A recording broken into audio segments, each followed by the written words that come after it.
Welcome to Beyond the Pod, presented by SodaStick.com. Brunette, he moves, Brunette back in, he scores! Minnesota has upset the Colorado Avalanche! Andrew Brunette, the game-winning goal! Here are your hosts, the second greatest scorer in Gopher hockey history, Pat Micheletti, and the second greatest hockey analyst on this podcast, Brandon Mileski. Welcome to another episode of Beyond the Pod. As always, it's brought to you by SodaStick.com. Brandon Mileski along with Pat Micheletti. Hello, Pat. Hello, Brandon. How are you? Good. Yeah, we got State Fair right around the corner. That always means we're like a month away from Minnesota Wild hockey getting back in action. Quickest offseason ever. And we're pleased today to be joined by the general manager of the Minnesota Wild, Bill Guerin. Bill, thank you so much for your time this morning. Really appreciate it as always.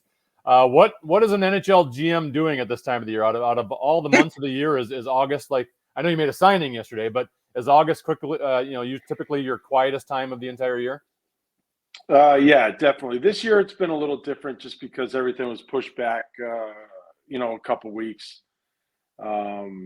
It does seem like it's been a more condensed off season, but yeah, for the next couple weeks it'll be really quiet. My wife and I are kind of around doing some of the things that we don't really normally get to do, or, a couple weddings. We're going to take a trip to Spain in a little bit. Nice. And just, we got to get away from the grind every once in a while. And, it's important. I would think so. I mean, just, day in and day out, that grind can get a little crazy. Pretty well set for the roster going into the season, or could we see something else happen? Well, I'll never say never. You know that. Yeah. I mean, we're pretty well set. We could add another forward here at some point in time. That could be via trade. There's still some free agents out there. There's really no rush to get into that.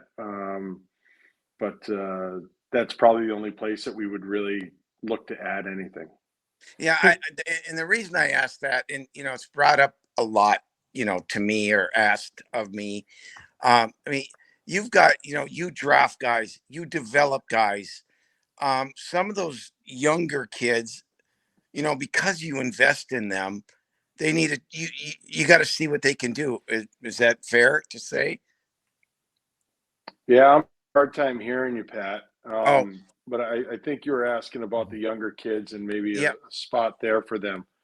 And that's definitely a possibility. We still do. We do have, a couple openings for kids like, Rossi to try to make the team, Connor Dewar, Brandon Duhaime. They're still young guys. Those two guys are more full-time, but there's definitely openings, and we want to make sure that we give these kids the opportunity to make the team, and make the most of their opportunity. Like I've always said, nothing will be given. This is a world in which you have to, earn your spot, but we also have to create opportunity. I think that's the biggest thing that players look for, and especially in higher picks. I mean, that's just the way the world works, But when it comes down to it, you got to earn your spot, and it's our job to create that opportunity for players. How would you analyze Rossi's first year in the pros down in Iowa, and then you've created a spot for him if he can make the team? What specifically are you looking for out of him? For him, what does he need to do to take that next step that you're going to be looking for in September? Well, he needs to show that he can come in and compete, at a high level, on a consistent basis. What we want to try to avoid with younger players like him are kind of like the ebbs and flows, like the drastic, highs and lows. We want to make sure that, that if a young player is gonna, be high and low at times, it's more just kind of not so drastic. If it's really drastic, then he's not ready. But I thought Marco's year last year was great. Yeah. He was easily a point a game player. He played in every situation for us, big minutes. You know, he was killing penalties, power play, all sorts of special team stuff, end of the games, critical situations, and those were situations that he wasn't going to get in Minnesota. So I think it was really important that he was with Timmy Army and his staff down in Iowa, and I thought he did great. Yeah. Well, people don't. Well, maybe you and I, and I mean, understand how big a jump it is when you go. I don't care if it's from high school to junior to college, and then your next step into pro. It takes a while just playing with older players, living on your own. I mean, all of those things come into it. Yeah, 100%. And I mean, just take a look at I say a normal everyday 18, 19, 20-year-old kid, 21-year-old Right. kid. Most of these kids are in college, or they have their summer jobs, and they're doing what Normal kids should kids be do. doing. Yeah. And we have these expectations on a Marco Rossi, on a Matt Boldy, Right. on the kids we just drafted, Jesper Wallstedt from last year. They're kids. Yeah. They are kids. If that was your kids or my kids, and they did something goofy, would be just like, don't worry, he's a kid. Well, we're asking these guys to like maybe carry a line in the National Hockey League. Like, that's a lot. Like, Right. and it's a big jump. And some of them are doing it out of their home country.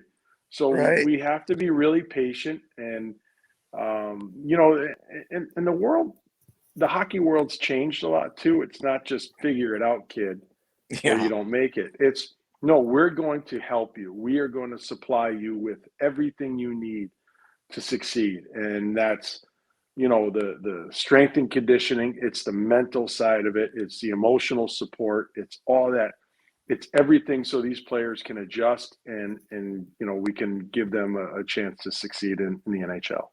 Hey, Bill, can Matt Boldy carry a line in the National Hockey League? Yeah, he can. Yes, he can. And he's a kid. But he's proven it. Yeah. Can we talk about your goaltending a little bit? You trade Cam Talbot and Philip Gustavsson, if I get that name correct, coming in. Marc-Andre Fleury back. When you look at Marc-Andre Fleury, he's 38 now. Is there a number of games, or is it too hard to really pinpoint the number of games you would want him to play during the regular season? Yeah, and it's it's not as high as it used to be. I don't want to. I'm not going to just throw out a number. But I think the biggest thing is that we look at the schedule and analyze the schedule. Mm-hmm. Where are the breaks? Where can he get rest? Where can where can Gus jump in and support Flower? I think more than a number of games, which we do want to keep down. Mm-hmm. It's really managing the schedule and the rest. Gustavsson, you don't. I quite frankly, I haven't looked at his stats from a year ago. Saw him play a little bit, but he was with a team that was younger and struggling and gave up a lot of goals.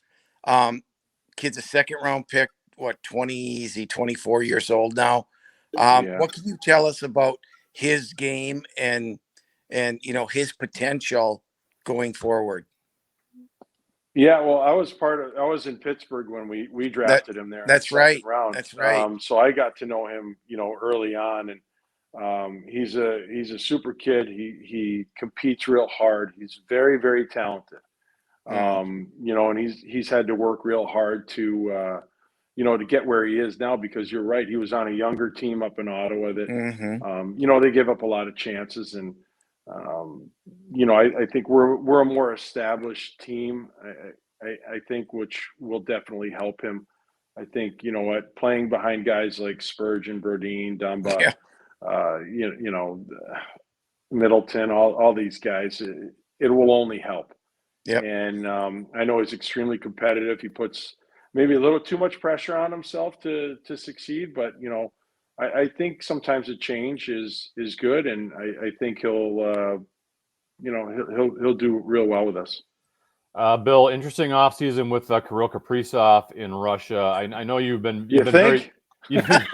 I know. You haven't wanted to comment a whole lot about it because you've been very sensitive to the situation. I understand that, so I'm trying to try to ask it this way. Obviously, he's here back in Minnesota. Are we all clear here, or are there still long-term issues that you guys are worried about with him and being in Russia? No, I mean, I listen. I think we're clear. I don't know. I don't know what the future holds, but I think the most important thing is that Kirill is doing well. He's safe. His family's doing well.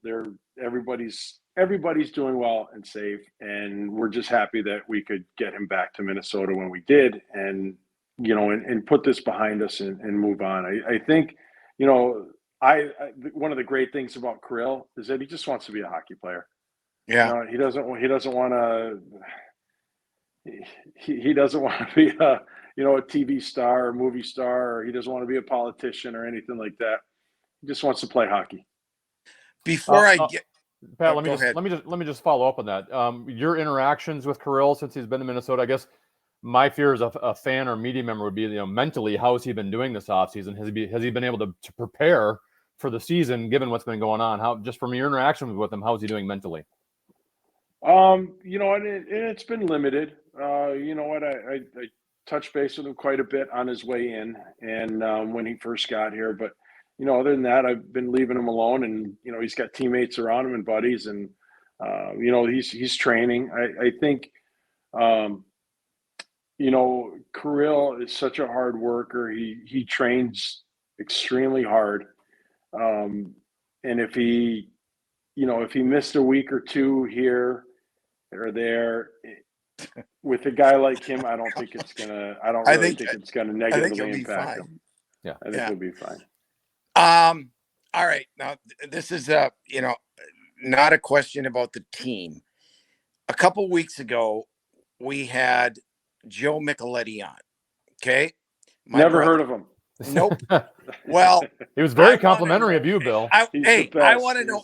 Wait now. I want to know if he is on the payroll or not, number one, because he anointed himself the president of the Bill Guerin fan club. So, I'm like, what is going on here? Oh man, you know what? He's just a fantastic guy, and I don't know. We've been friends for a long time, and Sam Rosen too. Like, yep.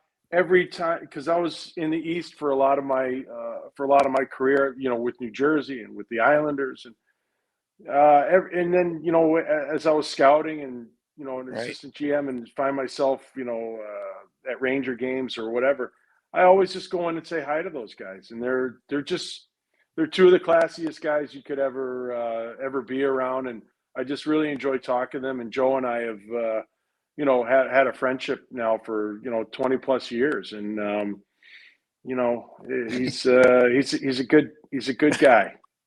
He's a really good guy. But so he is the president. Yeah.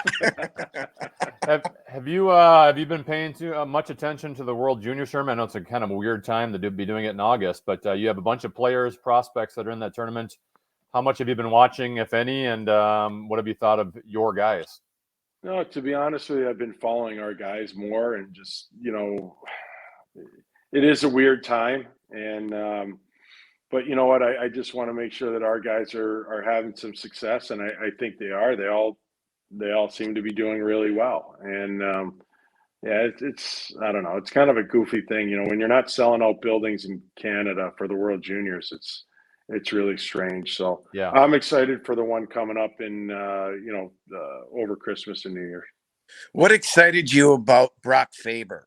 And he was involved in the Kevin Fiala deal. Did he stick out to you just by watching him, or how did you say, hey, Brock Faber is the guy we want in the deal? Well, it's a complete package, and Yeah. it was unanimous, and within our staff that he should be the guy included in the deal.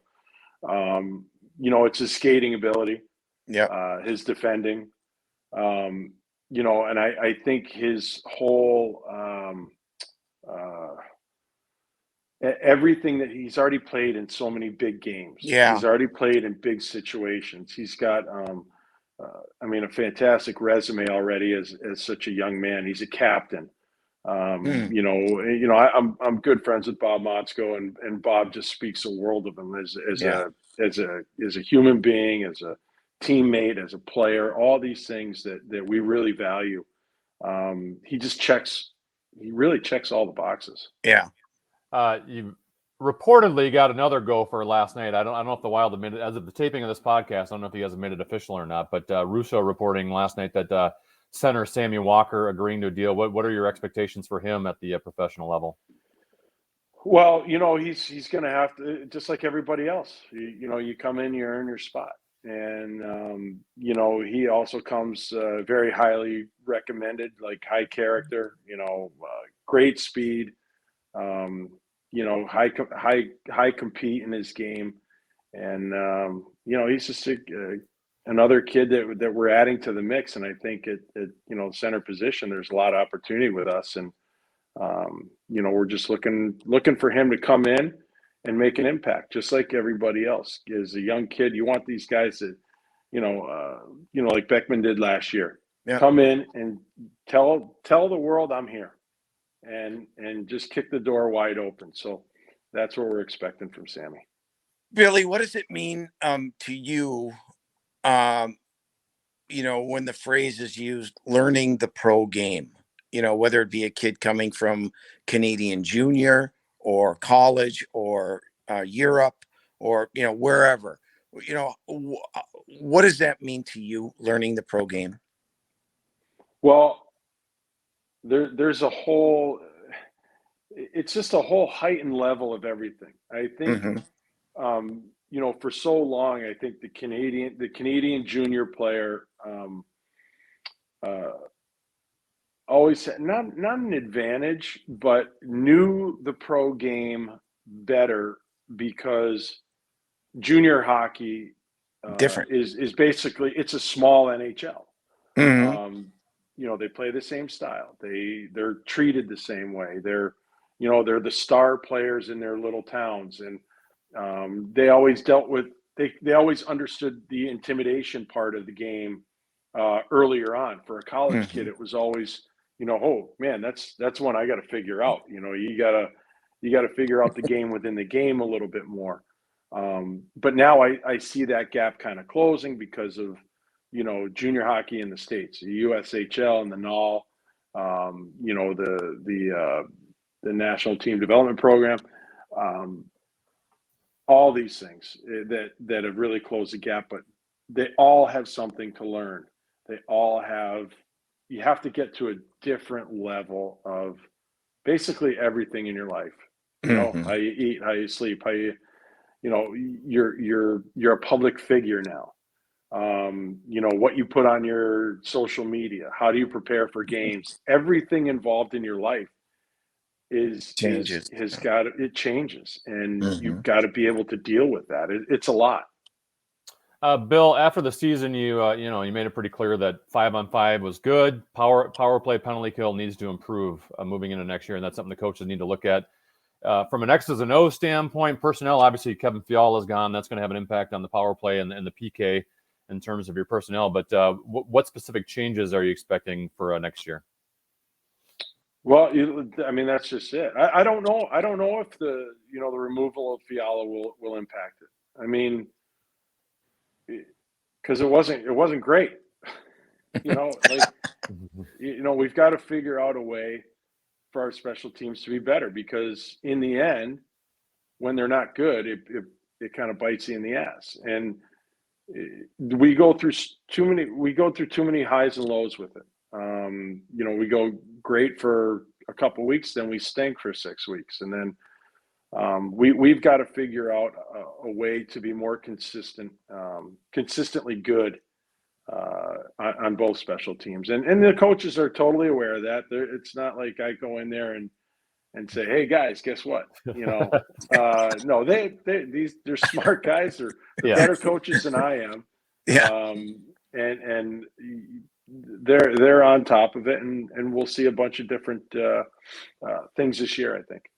Jordan Greenway, John Merrill, not going to be ready for training camp, or it's going to take a while, or are we still there, or do we know? Yeah, they're a little behind. They won't be 100% for training camp, but shortly into the season, we'll have them back. Okay. What do you envision Tyson Jost's role being next year? He played some fourth line for you. He was able to move up in the lineup. You have some openings on the second line, wing, center, top six, bottom six, middle six. Where do you envision him? Yeah, well, I think that's the beauty of having a guy like Jost is that he's versatile. He's going to get a real good opportunity to play a more offensive game.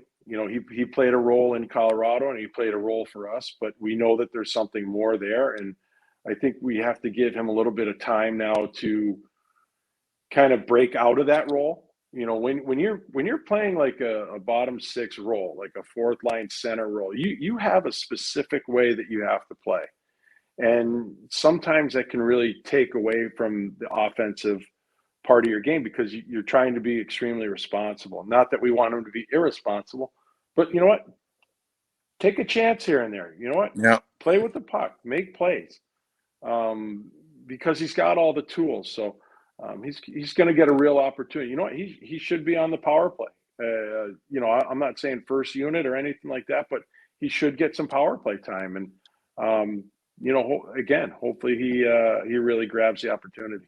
I mean, isn't he not the perfect example of a player who in college, at North Dakota, he was one of the best offensive players in college hockey when he was there. There's no question in my mind anyway. But then making that transition to the next level and playing a different role, because as well as I do, it is very hard to make a top six, right out of the gate in the National Hockey League. Now he's potentially going to get that opportunity here. Yeah, I am actually glad that you brought that up because I love these stories because to me it's a real teaching point for young players because so many kids nowadays don't know how to handle adversity. Yeah. Everybody's a top six player. Yeah. Everybody scores. Well, you know what? Everybody in the NHL scored. Even if a fan's watching or whatever, oh, he's a fourth line guy.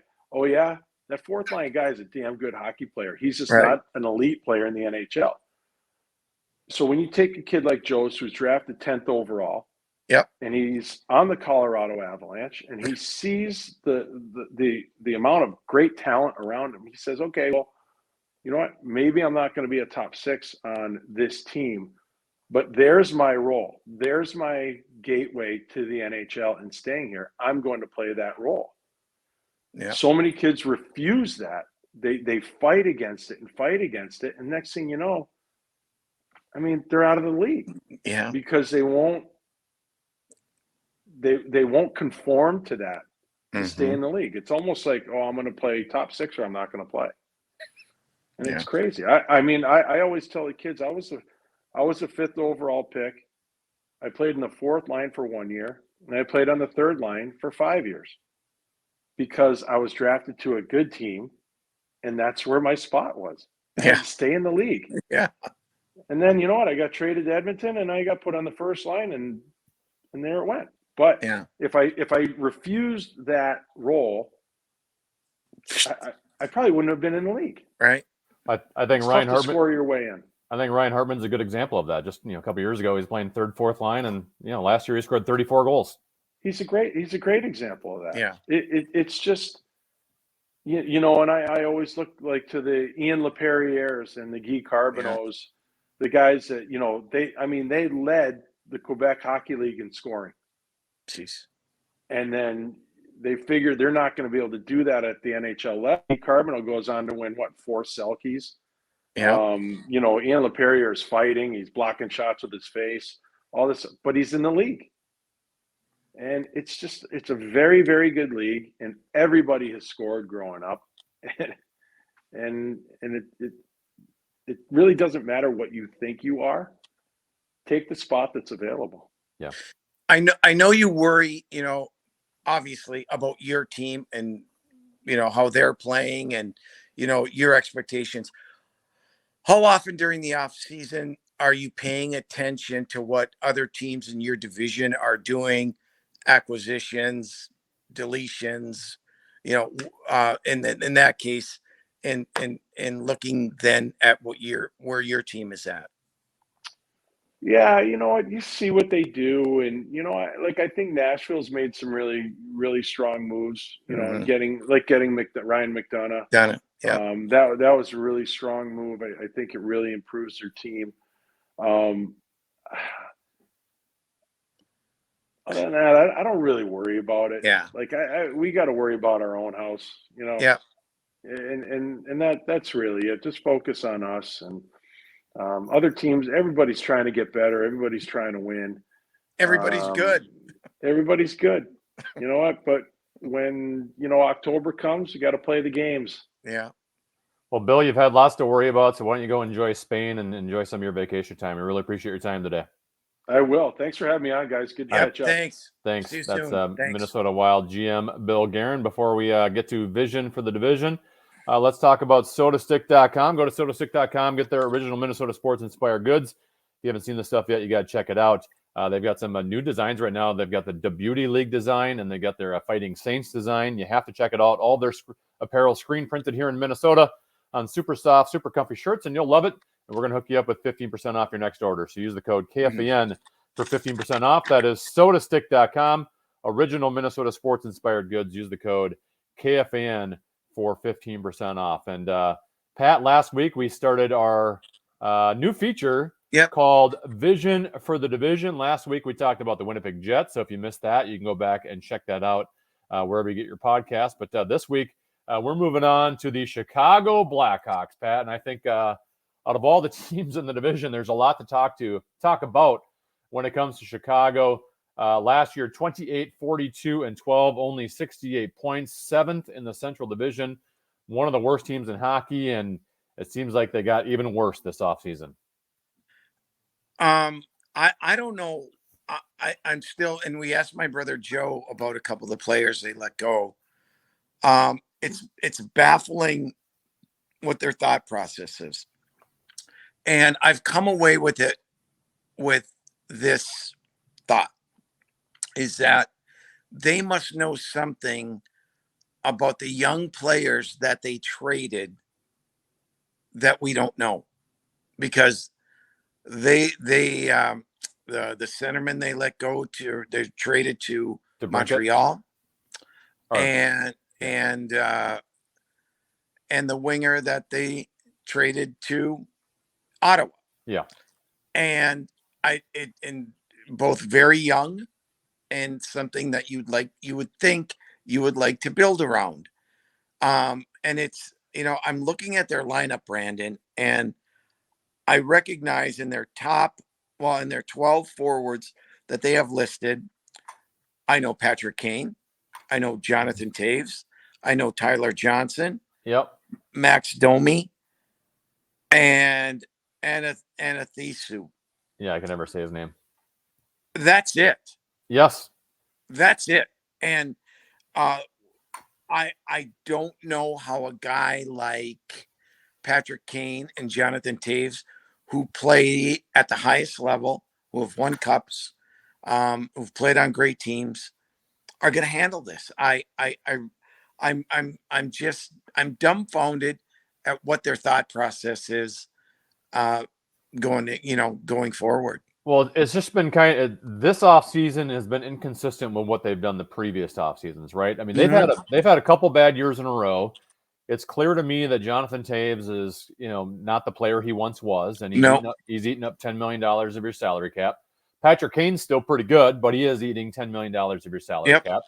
And last year they go and they trade for Seth Jones and Yes. gave up a haul for him and signed him to a big contract. And they signed Marc-Andre Fleury in free agency. So like they look like they were doing the old, hey, we're trying to win now. And now that they didn't win now, it's almost like they're trying to do a rebuild, but the way they're doing the rebuild is odd because they're trading away, as you mentioned, 24-year-old Alex DeBrincat, who had 78 points last year, 41 goals. Kirby Dach, as you mentioned, traded Montreal, and both were traded for just draft picks. Yeah. They weren't bringing in players in return. So you're trading your young players while also keeping Kane and Taves. Now, let's be honest, it's pretty hard to trade Jonathan Taves at this point, given he's making $10 million. It's going to be, for what he's Mikko Koivu at the end of his career right now. That's kind of where but he's making $10 million. So that's a hard guy to trade. But Patrick Kane, to me, if you're going to make the rebuild, you might as well do the whole thing and clear the deck and get and sell Patrick Kane. Yet they're now going to go into the final year of his contract. Now, maybe they just think they can get more before the trade deadline for Patrick, which is possible just based off of salary as well. But it's almost like they're doing a rebuild. It almost looks like they're tanking, trying to get Connor Bedard number one in the draft next year. But you're also keeping, Kane and Taves, which doesn't really make sense. Yeah, this is just outside the box thinking. They might be, as an organization, trying to take themselves out of the limelight, with the problems that they've had inside the organization, with all of those allegations and everything that happened, and the number of people inside the organization who were involved. And no, we don't have to go down that road, but they just may be trying to do that and have a complete reset here, and then just know that for the next 5 years it's going to be really, really tough for them to do anything. I don't know, but it's just baffling to me because if I'm a Seth Jones, do I want to go through that and know that we're not going to be good for another 5 years or whatever, and I'm going to be 30 some years old at the time? Where's my chance at a Stanley Cup? He went to Chicago with the thought process of, hey, we've got a good core and we can make another run at a cup, and that's just not going to happen for a lot of those veteran guys there. Yeah, so they traded DeBrincat, they traded Kirby Dach, also Dylan Strome, who had 22 goals for them last year. Right. They let him go in free agency. He signed a 1-year deal in Washington. Dominic Kubalik, who's okay, but 15 goals last year. They let him go away to Detroit. And as you mentioned, after those, you mentioned Kane and Taves and Tyler Johnson. They did bring in 2 guys in free agency, in Max Domi and Andreas Anastasio, to 1-year deals, but you're not committed to these guys long term. And these guys are played third and fourth line roles. Domi was, a number one pick, but never really got to that level. Always a fourth line guy or out of the lineup. Maybe they'll have that chip on their shoulder, thinking, no one thinks we're any good, and surprise us. That would surprise me. I'd be surprised. Very, very, very surprised. And when you play Chicago, you're thinking we get, these are 2 points we get tonight, and they're going to be facing that every single night. So I think they're going to be one of the worst teams in hockey, Pat. And we haven't even talked. We haven't even talked about their goaltending, right? They traded Marc-Andre Fleury to the Wild last year. Who is their goalie? Peter Mrazek and Alex Stalock. Okay. So, good luck. And I feel bad for both of them because, I know they signed Jack Johnson the other day and to a $900,000 contract. And, he's at the end of his career. He won a cup, good for him. But, I'm just baffled by that. And I don't think it's great for the league either. When a team does that, because it just doesn't make any sense to me. and I'll go back to Doc and DeBrincat that, 24 and 21 years old, DeBrincat coming off what he did. It just I don't know, makes no sense. The only explanation is, Pat, they are trying to tank and for the number one pick, because let's face it, why were they so good for so long? Because they got Kane and Taves very high in the draft, and I think they're going to try to redo this all over again, where they're awful, and they should be one of the worst teams in hockey. They should be in the Connor Bedard sweepstakes next year, because let's face it, whoever gets the number one overall pick is going to have your next. I don't like to call guys Sidney Crosby and Connor McDavid, but let's face it, like from an amateur status, like he's in that guy.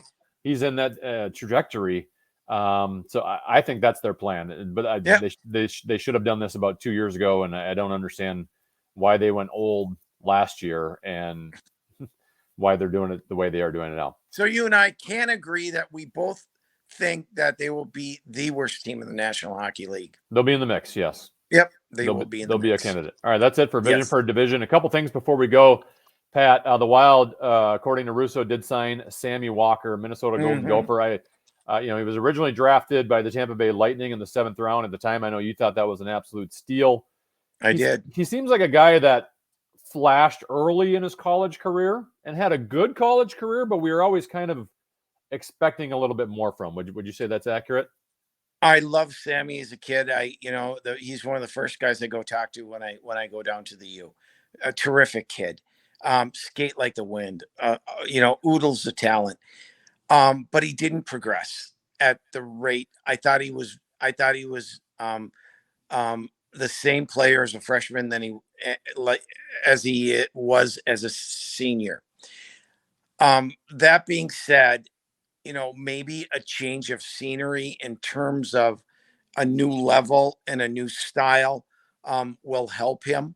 I think the pro game is more controlled, and I think with the right coach, helping him understand how you play the pro game, which is different than the college game. That gives me hope for him. But listen, he'll either be in the East Coast League or the American League next year. He has no crack at making the Minnesota Wild. And what rookie does? Marco Rossi didn't, right? And Matt Boldy didn't, and they were number one picks overall. So I'm happy for Sammy, but it's going to take some time, and whether he makes it or not, I don't know. Now Walker's a little older than those guys, and those guys are 18, 19 years old. So, he's coming in with a little more age and should be a little bit more pro ready than those two were. But I do think it's going to be a challenging for him to make the team this year, but give you some depth in Iowa. And it is a center position that is lacking a little bit in terms of prospects in the organization. So maybe it'll give himself a chance. Last topic before we get to stick taps. Unfortunately, I don't have NHL Network, so I have not been able to see any of the World Juniors going on. What have you seen? What stuck out to you, whether it be wild prospects? I know the Czech Republic took down the United States last night. Your overall thoughts on the tournament, what has stuck out to you? It's August. I don't like to watch a lot of hockey. So I will fully admit that I've faintly watched it, and it's my favorite tournament. Yep. I was really surprised that Team USA looked not the same. They lose to the Czechs last night, and they were out of sync, and they lost Luke Hughes early, and he tried to play through his injury, and he's coming back to Michigan as of today, number one pick overall, number one pick for the New Jersey Devils, exceptional player. And that really hurt them because I think the U.S. got rattled a little bit. The goaltending was not great last night, and they gave up one at the end of the second period that made it 3-1. That really put them behind the eight ball, and the Czechs were just the better team. I wanted to watch Wallstead. Very impressed with him. Very impressed. Very cool in the net. Again. Going to take a year for this kid to, he needs to play a year in the American League, maybe two, I don't know. So overall, I think good. I think Brock Faber like Billy said, just the total package. I think will be in the lineup for the Wild at the end of the Gopher season this year. So, and Jack Peart, I thought played very well for one of the smartest defensemen in the tournament. When you're thinking the game, I think the Wild got a steal out of him. St. Cloud State. He'll go back for this year. I think he'll probably sign at the end of the year also. So prospect wise, the Wild have, as good as they get at the tournament. All right, Pat, as always, we finish Beyond the Pod with some stick taps. Who would you like to get a stick tap to today? Very, very heartbreaking. A very good friend of mine, State Senator Dave Tomasoni, played collegiately at Denver, played in Italy, played on the Olympic team for a number of years. He was instrumental in getting me to come over to Italy and play. Passed away of Alzheimer's last week, and just a great human being. Always had a smile on his face, and just a great person. So my stick tap is to David.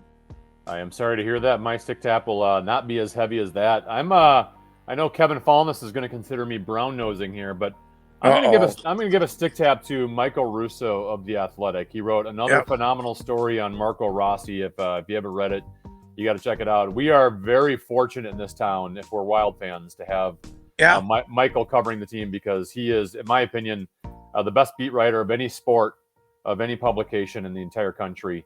And Wild fans are very fortunate to have him covering this team. He would be the Connor McDavid of the beat writers. He is. He's dogged. He doesn't. He'll be on vacation and he'll come up with a scoop. And he just doesn't stop working. And it's what we don't know how good we have it, because that this stuff comes out, right? And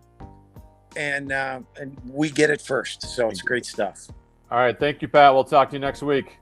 Have a great week, Brandon. Thank you. All right. He's Pat Micheletti. I'm Brandon Mileski. This has been another episode of Beyond the Pod. As always, it's brought to you by sodastick.com. You can watch us on the KFN YouTube channel, or you can always listen to us on the iHeartRadio app or wherever you get your podcasts. We'll talk to you next week right here on Beyond the Pod. Bye.